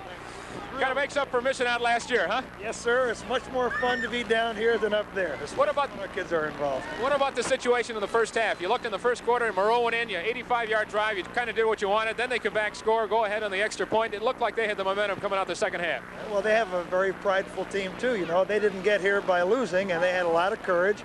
And we felt as long as we could just hang in there and hang tough, we had a chance to come back in the second half.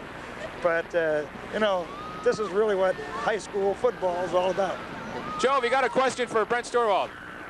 Brent, I got to say, your kids showed an awful lot of pride and a lot of confidence to come back. They did an excellent job against an awful good team in Amsterdam. You ought to be awful proud of your kids today. I am awful proud, believe me. And it was great. Both groups of kids were very respectful for each other. There was no rough stuff. They ought to be proud, and I'm proud as heck of them. Was Amsterdam as tough as you thought they'd be? Did they try anything? I know that pass to Francisco a couple of times really caught you sleeping. Well, more than that, they fooled us with the fullback coming out of the backfield on the crossbuck, and we had a little difficulty adjusting to that. But once we got that, we were all right. There you have it. That's about it. We're going to wind things up. Again, your final, Amsterdam losing to Shenendehowa by a score of 12-7. For Joe Grosso, I'm Scott Murray saying so long from Mount Pleasant High School in Schenectady.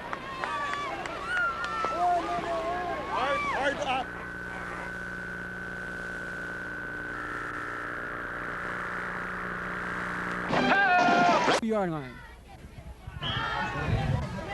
Shenendehowa has been going odd even defenses, shifting over on the nose with Hamilton, number 75.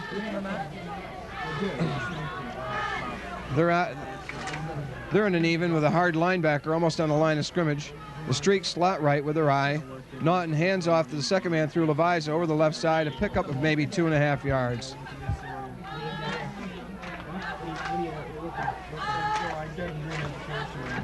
Yeah, Leviza picked up about 3 yards in that, so it'll be third and maybe 4. Third and about 4. Right. Ball is just about placed on the 45-yard line of Saratoga.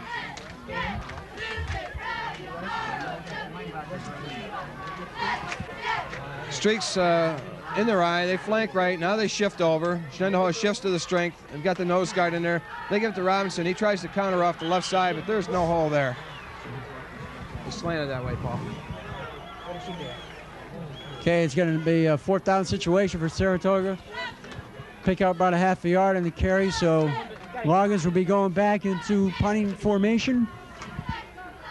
Deep safeties, number 24 for the Plainsmen is Ray Snyder, we just heard recently that he is the best sprinter in the Suburban Council. Nice hike to Loggins. Loggins just barely gets that kick away.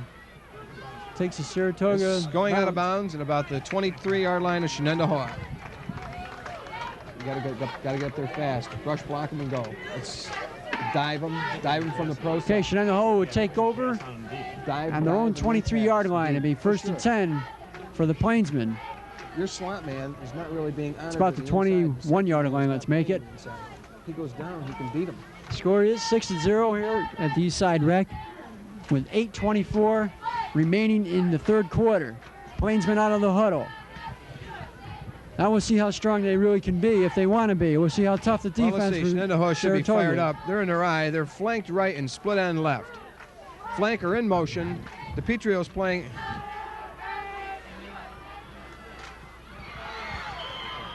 He picked up about 5 yards on that pass play, Pete. Number 45 is the receiver for Plainsmen is Paul Gallo.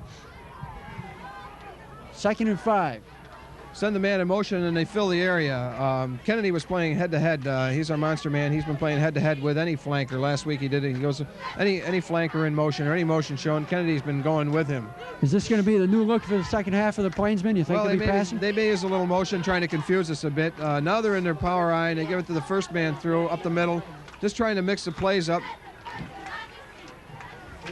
Tackle up there by Vetch, but it's off the line of scrimmage. A pick up about 6 yards. That'll be 1st and 10 for Shenendehowa on the Saratoga 27-yard line. Vetch was assisted by Jim Leviza on that tackle. It'll be 1st down for the Plainsmen. And the defense has got to dig in for Saratoga. The ball is placed on about the 33-yard line of Shenendehowa. Plainsmen out of the huddle.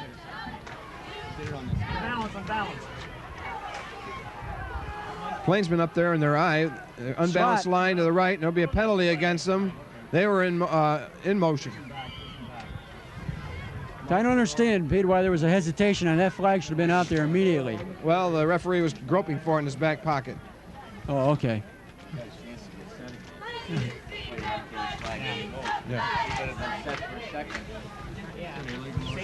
So it's going to be a man in motion penalty against the Plainsmen. That should be a 5-yarder.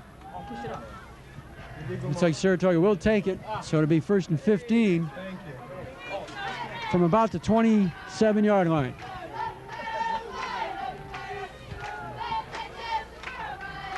First and 15. If you are wondering what the score is, if you just tuned in, looks like Saratoga will take it, so it'll be 1st and 15. Middle of the third quarter. Shenendehowa with a man in the slot. Drop back pass, rolling out to his left, over the middle. Good Pete, I defense don't know by if you noticed, Kennedy. there was single coverage on those two men there, and the defense was only one man covering two. We had a There's a luckily little that, mix-up in our defensive backfield there.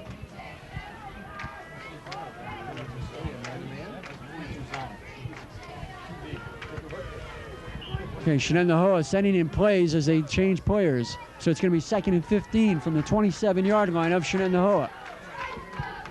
Shenendehowa seems like they're trying to mix their plays up a lot more than they did in the first half, Peter. Well, they're trying anything. They're pulling out all the stops. McMahon in there again handling Jimmy McMahon covered his that friend hole. Mike Moreau. He and Moreau have met quite before this evening when Moreau took a heavy hit by McMahon. Yeah, McMahon picked him off his feet. So that's going to be a 3rd down and about 12 yards.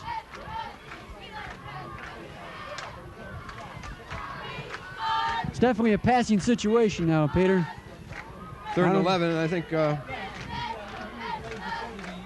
going with their slot man to the right side of the field this time.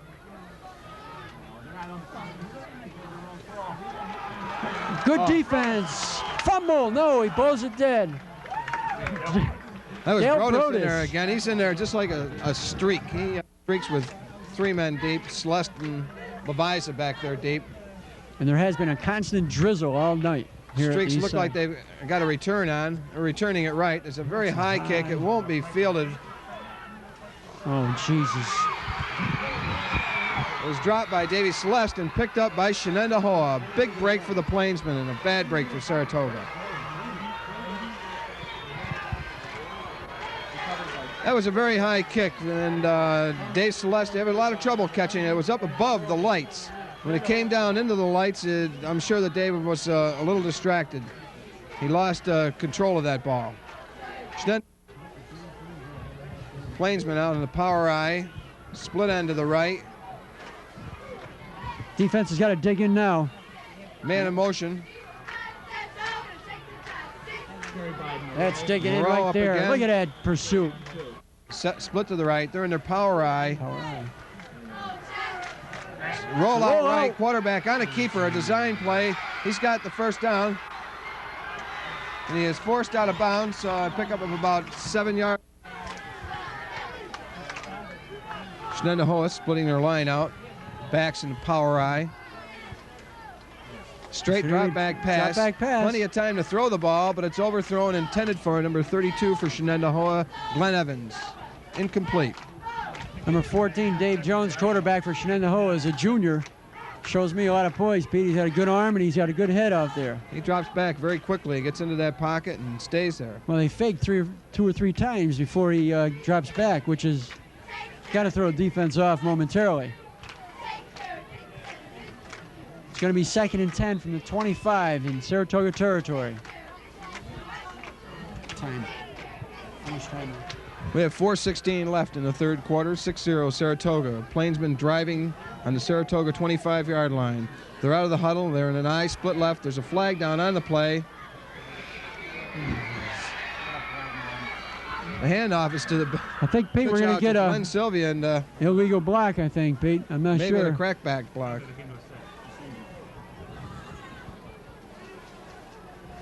Offsides, I think, Pete. Well, we're Okay. really guessing until we see the penalty. It's Illegal procedure.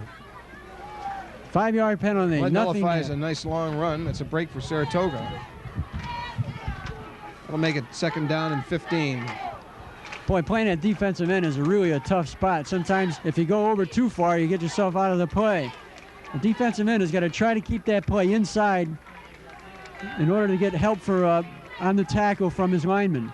It's a tough position to be in, and when you have a guard and 2 backs coming at you to block, It's kind of a precarious situation to be in. Best thing to do is to roll down and take out the interference. That's right, especially with a 200-pound back running the ball at you, too. 2nd and 15. Slot pitch, left. same play. This time, Saratoga defense did very well. It's a good job up there. Holding him back. Kennedy on the tackle. Good job. Picks up about 3 yards at the most on that carry. That's just what he had. So it'll be third and 11 or 12. 3rd and 12. From about the 27-yard line of Saratoga. Got to watch that rollout, Pete. I think that's been one of their most successful plays. They've got some excellent receivers, and this is a very dangerous situation for Saratoga to be in. They'll spread out all over the field. They have an end split right, but they're in their power I. Straight drop back pass. Over the middle. Short of the first down. Stood there, waited. It was a good hit on that play, but unfortunately he did hold on to the ball. The reception was by Ray Snyder, who was limping off the field. Tackle was by Ray Waldron. Wasn't Ray Waldron? Paul Hickey, excuse me, number 21. Excellent bit of defense back there, because there was a play in which the man did have position on him, but he came up to make the tackle. You got 4th and about 6 inches. We're going to timeout. Shenendehowa. Timeout.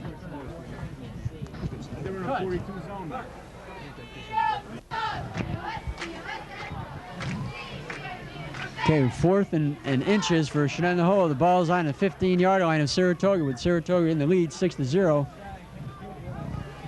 Coach Thurwald out talking to his team, and during the timeout, referee signals the time is ready to start. Number 55, the center for Shenendehowa out of the huddle, is Ken Allen. One of the toughest jobs on the field, center. They're in their power I left. Trying to draw Saratoga off the line, but they didn't fall for it. Handoff is to Moreau. He's up before the first down. Where it's going to be Shenendehowa first down on the Saratoga 12, 11-yard line.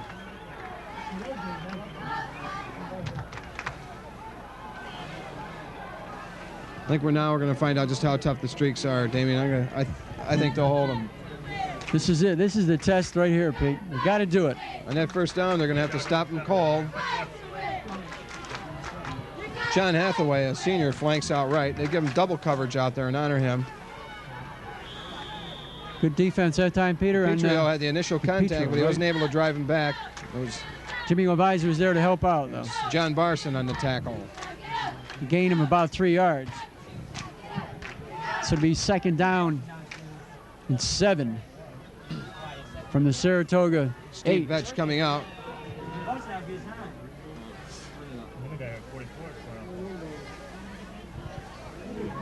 It's a key play right here for the Streaks. They got to hold them on this play. Streaks are going into their goal line defense. It's a vulnerable right side. It looks like man in motion. Okay, it's going to be offsides against the Plainsmen. They were man in motion. Line, the left end was in motion before the ball was hiked. It's a break for Saratoga there, pushing back 5 yards.